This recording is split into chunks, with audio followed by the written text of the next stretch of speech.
Sonhar e viajar o mundo livremente é bem fácil e faz parte do imaginário de muitas pessoas. Mas como será que é tomar a decisão de transformar esse sonho em realidade? Ainda mais quando você escolhe viajar no estilo overland sem nunca ter vivido uma experiência de off-road em um 4x4 ou sem nunca ter acampado. O Edu e a Samira, do Projeto Sermundi, já estavam viajando há 5 meses quando tivemos essa conversa e vão contar como foi sua mudança de vida e o planejamento da viagem. Não, eu viajei bastante, mas sempre de avião, sempre para os destinos, né? Então, já tinha feito algumas viagens curtas de carro, não tão longas, zero de experiência em overland, zero de experiência em direção em terreno não pavimentado, vamos chamar assim. Então, para mim, foi completamente novo. Foi sair de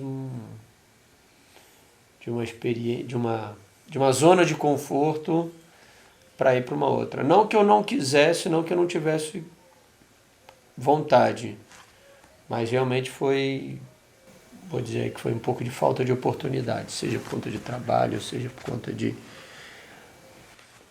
curto espaço de tempo. Geralmente era de avião para um destino específico, e aí eu pelo menos, né, não tinha tido essa experiência. Então era um mundo completamente novo que se abria assim, e um monte de dúvidas juntos também, né. Eu nunca tinha tido uma experiência de camping, sempre que eu ia para os lugares, ainda que fossem lugares selvagens e tal, sempre tinha uma estrutura mínima. E eu sempre olhava pra galera de campo e falei, cara, se chover, estão ferrados e tal, mosquito e fila para banheiro. E aí eu acho que quando você sai do mundo que você tá e entra em outro, você começa a ver que não é nem sempre aquele estereótipo que você desenha, que você imagina na sua cabeça. Não, eu acho que, sei lá, eu era arquiteta, mas eu já não estava com arquitetura, estava com umas lojas de roupa e já estava de saco cheio também e já tinha colocado as lojas para alugar. E aí fiquei acho que 1 ano já, né, Edu? 1 ano. 1 ano que eu tava, tipo, sem trabalhar, tava só com as lojas, mas elas estavam alugadas. E aí eu já tava também de saco cheio de cidade, já que tava querendo sair de São Paulo, já tava querendo mudar um pouco e tal. E aí apareceu essa... Sei lá, foi um dia, a gente tava um dia em casa à noite e eu tinha voltado de viagem, a gente tinha marcado de viajar junto, o Edu não conseguiu ir porque ele teve que ficar trabalhando, que apareceu um projeto e tal. E eu fui e eu voltei já querendo ir de novo. E aí a gente conversando um dia, eu falei, Edu, olha que delícia esse pessoal e tal. Vamos mudar de vida. E aí eu achei que, né, que ele nem fosse, porque o Edu era super certinho e tal, não sei o quê. Ainda sou, né? É mais ou menos, tá mudando aos poucos. E aí ele abraçou a ideia, não vamos, e aí ele varava as noites assistindo, eu dormia no sofá e ele assistindo os vídeos e vídeos e vídeos. E aí a gente falou, não, então vamos procurar o carro. E aí o carro caiu na nossa mão, assim, tipo, era pra ser nosso esse carro. A gente comprou o carro sem ver o carro. A gente comprou o carro por telefone. Tipo, a gente foi ver um carro, eu acho que em Dayatuba, Sorocaba. E aí o Edu tinha gostado do carro, eu não tinha gostado do carro. E aí voltando, eu falei, deixa eu ver aqui no Web Motors, vai. Aí tinha um anúncio, o cara tinha acabado de colocar. A gente ligou pro cara voltando, na estrada voltando. Aí eu falei, Edu, é esse carro, não sei o quê. Tava com 38 mil quilômetros. E aí o cara, não, mas tem uma menina vindo de Vitória pra ver o carro, tem um outro cara vindo de Brasília pra ver o carro. Eu falei, não, o carro é nosso. Eu falei, Edu, vamos lá, vamos dar um cheque pra ele já, que esse carro é nosso. E aí a gente foi ver o carro no dia seguinte, tipo, a gente acordou e foi já com cheque. E aí... A gente ligou pra ele dizendo, você tem alguma proposta? Não, falei. Então é nosso e a gente só não fecha se tiver algum defeito muito grave absurdo no carro. E a gente, nossa, a hora que a gente viu o carro, todo mundo fala, quando abre o motor, falou, nossa, tem as etiquetas. E aí a gente falou, não, é esse o carro. A gente pegou o carro, deixou na revisão, e 1 semana depois a gente foi para o Uruguai com o carro. E aí quando a gente voltou, a gente falou, nossa, é isso. Eu sou suspeito pra falar que eles tinham comprado um baita carro, né? Afinal, tem um Defender 110 do mesmo ano e cor que o deles. Mas a decisão por esse carro eles tomaram sozinhos e se jogaram no projeto, transformando o 110 deles no Roots, um carro muito bem construído e pronto para uma volta ao mundo. Aliás, já mostrei o carro em detalhes aqui no canal e vou deixar o link na descrição. E aí eu acho que a gente começou a analisar os carros possíveis, a gente sabia que no Brasil não tinha muita opção, uma gama muito grande. Botamos numa lista e fomos eliminando os outros, eu acho que propositadamente, né? A gente eliminou muito rápido. Eu nem lembro dos outros carros que a gente eliminou. Né? A gente pensou numa Hilux, né? SW4, pensamos numa Ranger adaptada atrás, pensamos em vários carros e saiu... Acho que tem cara, né? Tem a essência do Overlander tá meio que ligado um pouco com um carro mais rústico e tal. Eu acho que das características do que tinha...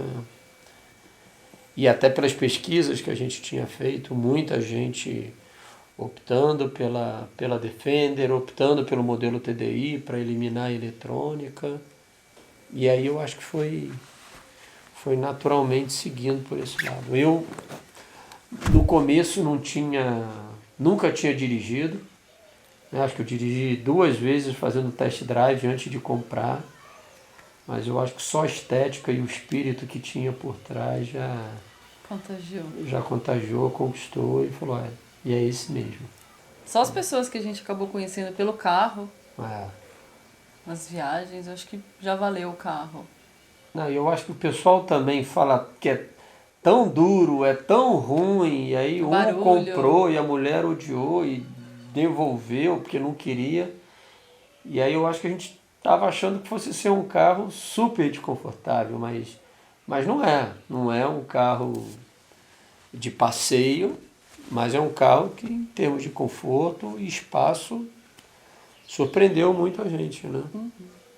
Aí eu vou deixar para a arquiteta falar um pouquinho, porque a arquiteta a gente projetou junto, mas ela teve os toques. A gente pesquisou bastante todos os projetos que a gente viu e a gente foi adaptando porque a gente achava que atendia melhor o que a gente estava procurando. A gente não tinha muito espaço para fazer, então a gente acabou fazendo numa empresa.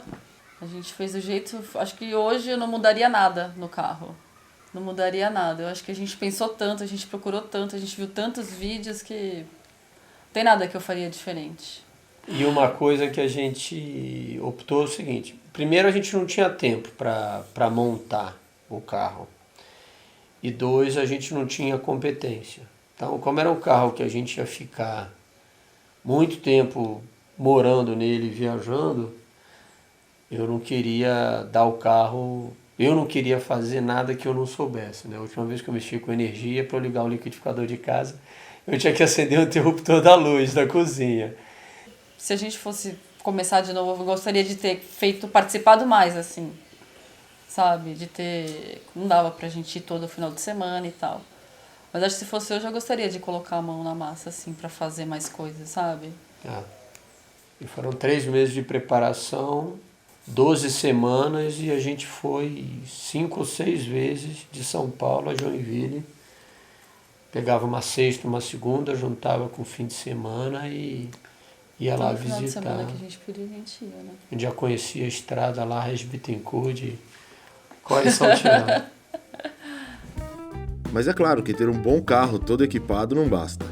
Para planejar uma viagem como a deles, que vai durar anos e passar por diferentes continentes, é preciso pesquisar e estudar muito. E nisso eles são muito bons. Têm uma capacidade de planejamento enorme e se dedicam a isso diariamente, mesmo agora que já estão na estrada. Foi uma briga isso. Em 2018 eu já queria, sair depois do carnaval pra viagem. O Edu não, o Edu queria planejar e tal, não sei o quê. Ele queria sair só em 2020. Eu estaria perdida no tempo. O Edu queria sair em 2019. 19. E eu, não, vamos, dá tempo. E aí quando a gente foi jantar com o Rafa e a Isa, aí eles falaram que vocês têm tudo pronto, vocês podem ir. E era tudo que eu queria ouvir, né? Porque eu já tava com a mala pronta e o Edu ainda, preocupado, trabalho e tal. Mas acho que quando as coisas têm que ser, elas são, né? O carro apareceu na hora certa. Esse jantar com o Rafa e a Isa aconteceram na hora certa também. E aí foi o pontapé. Aí mudou tudo, a gente já começou, a vida já virou em função disso. E tudo era pra isso, e aí, Todas as noites a gente só via, quando o Edu chegava do trabalho, a gente só ficava vendo isso, só falava disso. Ele fez, na cozinha a gente tinha um quadro, tipo, pra anotar coisas e tal. Nossa, ele fez um mega quadro, assim, com tudo que a gente tinha que fazer por semana. Até a saída, que aí a saída a gente marcou no dia 7 de julho, era 6, né? Era 6. Era 6 de julho. Aí, tipo, o quadro toda semana tinha tudo que a gente tinha que ver, tudo que a gente... Eu tirei foto do quadro, porque toda semana mudava também, sabe? E aí ele chegava em casa, você já fez isso, você já fez isso. General em ação. E aí tinha que ver... E aí, tipo, mas foi ótimo, porque por mim, eu teria feito a mala, entrado no carro e teria ido e tá tudo certo. E teria dado tudo certo também, né? Tá tudo bem e a gente ia se virar do nosso jeito. O plano da gente é a gente continuar a nossa vida sem ter que voltar a fazer aquilo que a gente fazia antes. Então, quando eu decidi sair da empresa e a Samira também decidiu, enfim, vender o negócio das lojas, era porque a gente não queria mais voltar a fazer o que a gente fazia. Então, a gente decidiu que a gente ia alugar os nossos apartamentos, o apartamento dela de São Paulo e o meu apartamento no Rio, e a gente ia viver dessa renda. E tudo aquilo que a gente tinha acumulado até então, a gente botou numa conta conjunta, em partes iguais, e essa é a reserva, é o patrimônio que a gente tem e está lá junto. E a receita mensal que entra. Então, a gente vive hoje em dia dessa receita de aluguel e a nossa despesa nunca pode ultrapassar 80% da nossa renda. A planilha pita. A planilha pita. A planilha pita. Então, se a gente chegou a 80% do nosso gasto mensal, opa, para e segura a onda, porque a gente não pode mais continuar gastando. E nesse período todo a gente foi planejando, organizando, a gente virava a noite no YouTube, na internet, pesquisando, vendo quem já tinha feito, porque a gente não tinha base nenhuma. E nem toda viagem é igual a todo mundo. Então, por mais que você pegue referências de outras pessoas que já fizeram viagens similares, você não sabe por dentro como é que a pessoa fez. Se ela só dormiu em camping, se ela só dormiu em hotel, se ela passou correndo pelos lugares ou se ela ficou um tempo relativamente longo em determinados lugares, porque isso muda a tua despesa de combustível, ou muda a tua despesa de alimentação, ou muda a tua despesa de hospedagem. Então, a gente conseguiu ter uma ideia do que era. A gente planejou tudo considerando em dólar, porque boa parte do nosso tempo de viagem, quer dizer, boa parte, quando a gente pensou inicialmente, era tudo no exterior. Então a gente fundou nosso planejamento todo num valor de dólar, né? E, enfim, acho que logo no começo, quando a gente estava já meio que prestes a sair, a gente pensou na possibilidade, escutando de outras pessoas, por que vocês não fazem uma viagem teste pelo Brasil ao invés de sair direto? E aí a gente começou a elaborar essa ideia e falou, olha, acho que faz sentido, a gente não tinha uma experiência desse tipo de viagem, vamos viajar pelo Brasil, a gente está mais perto, a gente está mais acostumado com as coisas, vamos ver como o carro se comporta na viagem e vamos ver como nós nos comportamos na viagem, né? Acho que esse foi um pouco do nosso planejamento, até o fim agora desse tour do Brasil que a gente fez. A gente ficou 5 meses e pouco na estrada, rodando Centro-Oeste, Nordeste, Sul e Sudeste. E eu acho que a experiência para a gente, o resultado dessa experiência, desse período de teste, foi fantástico. E acho que a gente está tirando alguns ajustes que a gente precisa fazer aqui e ali. Eu acho que esse era o propósito. Acho que... Mas na nossa avaliação, tá tudo certo, né, pra gente sair, não é isso? Tá. Planejar é uma condição essencial para o sucesso de uma viagem de longo termo, mas não é o suficiente. Ainda mais como era o caso do Edu e da Samira, que não tinham praticamente nenhuma experiência com Overland.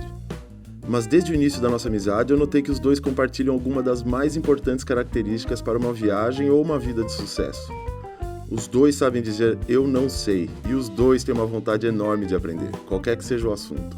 Acho que o planejamento não deve ter pego 30% das situações que a gente viveu, imaginou. A gente queria ter feito curso de mergulho, curso de fotografia, curso de mecânica, um monte de coisa que a gente não conseguiu fazer. E quando a gente dirigiu, foi tranquilo. Quando a gente foi tirar foto, foi tranquilo. Então, acho que é bom você ter um planejamento, mas nem tudo é só planejamento. E as coisas funcionam de alguma forma. Eu não consigo me lembrar, e acho que as pessoas perguntam muito pra gente, qual foi o maior dificuldade que vocês tiveram? E eu não consigo lembrar de verdade de nenhum ato, nenhuma situação que eu consiga classificar isso como um perrengue, um problema, uma dificuldade. Eu acho que, eu não sei se é só energia, é a vibe positiva, é você ir aberto para as coisas ou encarar de forma... Eu acho que é tudo tão bom assim, que até o problema é uma coisa que você leva numa boa, sabe? Eu não lembro de uma dificuldade que a gente tenha vivido. Teve uma vez que a gente estava no Jalapão, entrando num parque de dunas, né, lá das dunas do Jalapão, e o nosso carro atolou na areia por total inexperiência minha dirigindo o carro. Teve uma vez também que alguém no celular, alguém não sei quem, estava dirigindo, isso foi na Serra da Canastra, e aí estava olhando o celular, o mapa, alguma coisa, e aí eu me distraí e o carro meio que parou no barranco. Graças a Deus, nessas 2 vezes tinha um amigo com a gente com uma cinta preparada e rebocou. Agora a gente já comprou uma cinta. Agora a gente já comprou uma cinta, só falta levar um amigo para rebocar. Mas assim, dificuldade nenhuma. Não posso te dizer se foi por conta de planejamento, se foi porque o nosso carro estava muito bom, ou se acho que a gente cuida também. A gente estava... faz a manutenção. A gente saiu do Jalapão, a gente foi lá, trocou os filtros, trocou o óleo, não sei o quê. A gente tenta manter a gente até preventiva, né? O carro até deu quando a gente estava voltando de Fortaleza, ele não parou na estrada? Ele apagou, deu uma panezinha elétrica, mas a gente desligou a chave, aí ligou de novo e já funcionou. Mas assim... Mas nada de preocupante. Nada de preocupante. E acho que a gente... Eu não sei se a gente pode chamar isso de sorte, mas enfim, a gente só encontrou pessoas boas durante a viagem. Pessoas que acho que assim como nós também estavam abertas a conversar, a trocar, a receber. A gente ficou uma semana dormindo num parque, dentro do Parque dos Lençóis Maranhenses, na casa de um nativo, e que recebeu a gente de braços abertos, e foi assim quando a gente esteve na Paraíba, também foi a mesma coisa, quando a gente esteve no Piauí. Então, cada lugar que a gente passou, eu acho que a gente encontrou pessoas boas e abertas, e eu acho que isso ajudou muito a gente a não ter dificuldade. Sobre encontrar pessoas boas, eu aprendi uma grande lição quando ganhei uma bolsa para estudar na Espanha. Um aluno russo, que fazia o mesmo curso que eu, me disse para não me preocupar com as pessoas que eu encontraria lá na Espanha ou em qualquer outro lugar. Pois ninguém é só bom ou só ruim. É o modo como nós chegamos, o modo como nós entramos nas vidas das pessoas que fará despertar o que há de bom ou o que há de ruim nas pessoas. Chegar sempre com humildade e respeito, querendo aprender, pode ser uma boa receita para se explorar o mundo. E eles estão adorando o que estão vivendo. A gente passou uns dias agora em dezembro com as nossas famílias, né, no Rio e em São Paulo. A gente sentia saudade deles, queria vê-los antes de sair, a gente encontrou com os nossos amigos. Mas eu acho que esses 20 e poucos dias que a gente ficou em São Paulo e Rio, em casa, dentro do apartamento e vendo pessoas e tal, a gente já estava seco para voltar para a estrada. Falou, não, a gente precisa de mais espaço, menos trânsito, mais área livre. E isso Eu acho que a cabeça tem que estar preparada para você viver uma experiência dessa, porque depois que você vive também, se você estiver aberto, eu acho que é difícil você voltar para o estilo anterior. Esse estilo mais natural é muito mais confortável e te obriga também até a você sair da sua zona de conforto, se desafiar, encontrar outras formas de conviver um pouco sem preconceito e tal. E foi legal, foi muito bom. Tá sendo. E mesmo o cozinhar, assim, todo dia um evento. A gente toma um café com calma. Aí a gente curte fazer, tipo, um almoço, ou senão a gente faz um jantar. E É gostoso o tempo que você leva para preparar. Você tá num lugar diferente, você vai comprar uma comida diferente. A gente sempre tenta ir nos mercados para comprar uma comidinha, sei lá, uma salada, uma fruta, tipo, que tenha mais no local, lugar, regional. Então é muito gostoso. E a gente acaba curtindo muito o processo de cozinhar, sabe?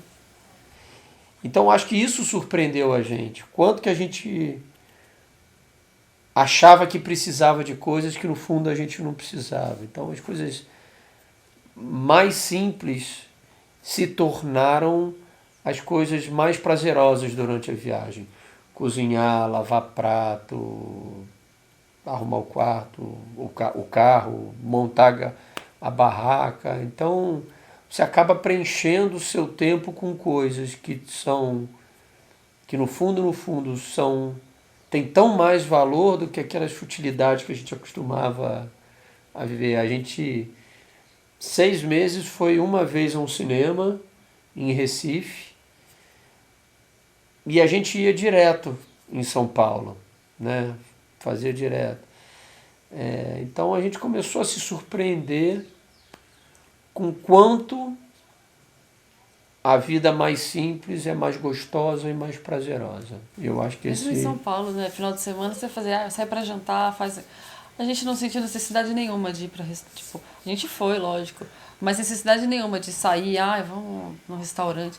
Porque parece que todo dia você tá fazendo uma coisa diferente, você tá num lugar diferente, você faz alguma coisa diferente. Sentir falta... Eu achei que a gente fosse sentir falta de certas... Nada. A gente sentiu falta de banheiro em alguns lugares que a gente foi. Mas tudo bem também. Banheiro a gente sempre dá um jeito, né? Obviamente no local que a gente tá, mas acho que é o nível de conforto que a gente gostaria de botar numa Defender que a gente não conseguiu botar. Mas tudo bem também, a gente sempre dá um jeito. Sempre tem um riachinho, né? A gente sempre se vira. Eu acho que o banheiro, assim, ainda mais pra mulher, né? É o mais difícil. É o mais complicado, porque o homem, qualquer lugar é lugar. Mais ou menos, né? Mas... a gente quer aproveitar a viagem mais do que os lugares. Ter a experiência da viagem e viver a experiência de ter uma vida mais livre, mais simples, trocas humanas mais genuínas, sentimentos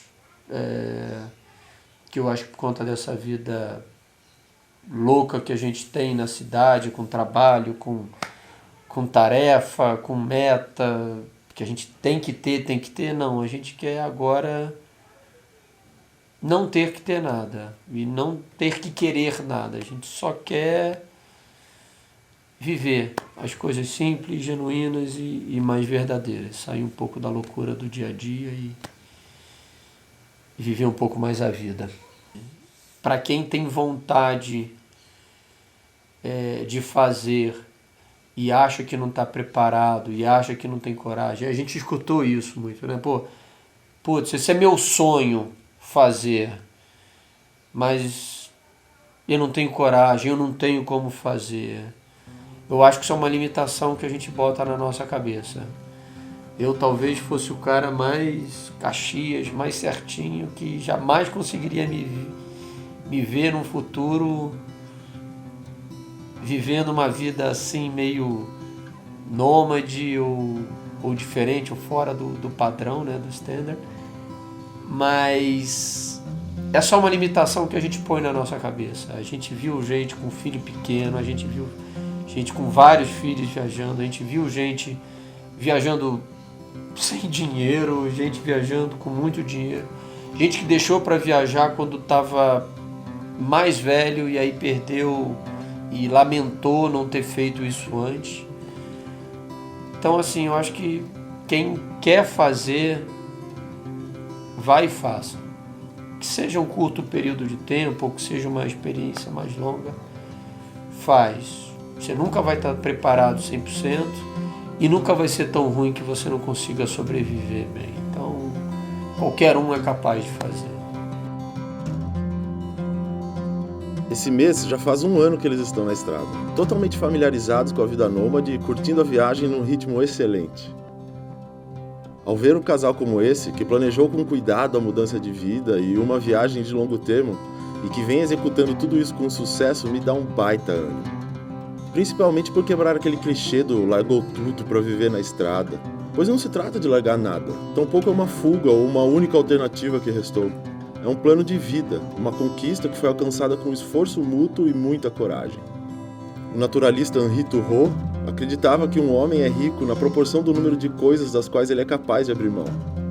E nesse sentido, desde que os conheci ainda no planejamento da viagem, posso dizer que enriqueceram muito de lá para cá.